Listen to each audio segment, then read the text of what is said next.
The ballroom was buzzing with wealthy donors, political insiders, and camera-ready supporters all gathered under a chandelier-lit ceiling.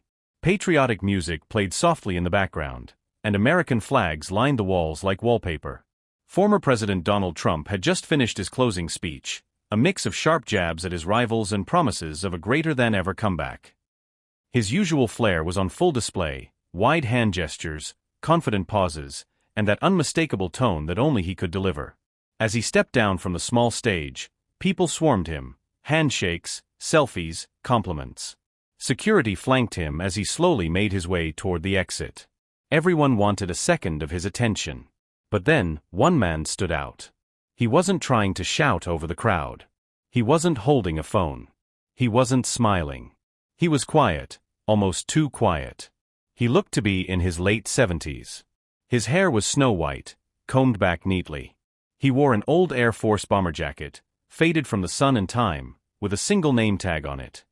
In his hands, he carried something odd for an event like this, a weathered leather-bound journal. Its edges were frayed. The leather had scratches. The kind of item that held history inside it. Captain Dalton stepped forward, eyes locked on Trump. "Mr. Trump," he said, voice calm but unshakable, "I've got something you need to read." Immediately, two Secret Service agents moved toward him, eyes alert, bodies tense. But Trump raised a hand. "It's all right," he said, studying the man. Dalton didn't look like a protester or a fanboy. He looked like someone who had come not to pose for a photo, but to deliver a message. Trump glanced at the journal. "What is it?" he asked. Dalton didn't answer right away. Instead, he stepped closer and gently held out the journal with both hands. "It's my story," he said. "But the last page is for you." Trump took the journal slowly. It felt heavy, not just in weight, but in meaning. The pages were yellowed, the spine cracked. On the front, barely legible anymore, were 3 words written in ink. "For the record." Trump raised an eyebrow and flipped through a few pages. They were filled with neat, careful handwriting, the kind you only see from men trained to be precise. "And why would I want this?" Trump asked, still flipping. Dalton looked straight at him. "Because no one's ever told you this truth before." Later that night, alone in his hotel suite, Trump sat in a leather chair overlooking the Charleston harbor. The city was quiet, and for once, so was he. The journal sat on the table in front of him. He stared at it for a while before finally picking it up again. Something about that veteran's face stayed with him, not angry, not desperate, just certain. The first page was simple. "This is the story of what I saw, what I survived, and what I still believe America can be. Captain Ray Dalton, USAF, retired." As Trump read, he was pulled into another world. Ray Dalton was 21 when he deployed to Vietnam.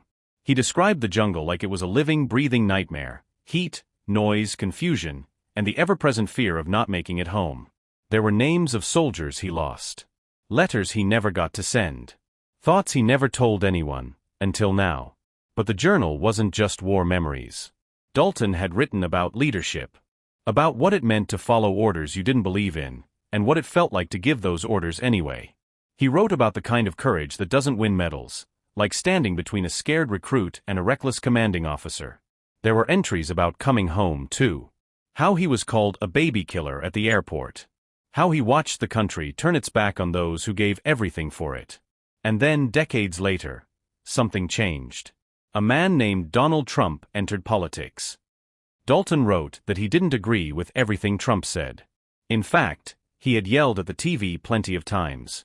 But for the first time in years, he felt like someone was speaking for him, not down to him.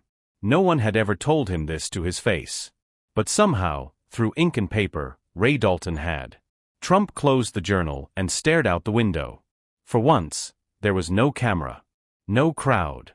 No applause. Just silence, and a story that had cut deeper than any insult or headline ever could. The next morning, he surprised everyone at a veterans event by holding up the journal. He didn't make a speech. He just said, "This was given to me by a man who didn't want fame or power, just truth." Then he read a few lines aloud. The room was silent. And for the first time in a long time, so was he.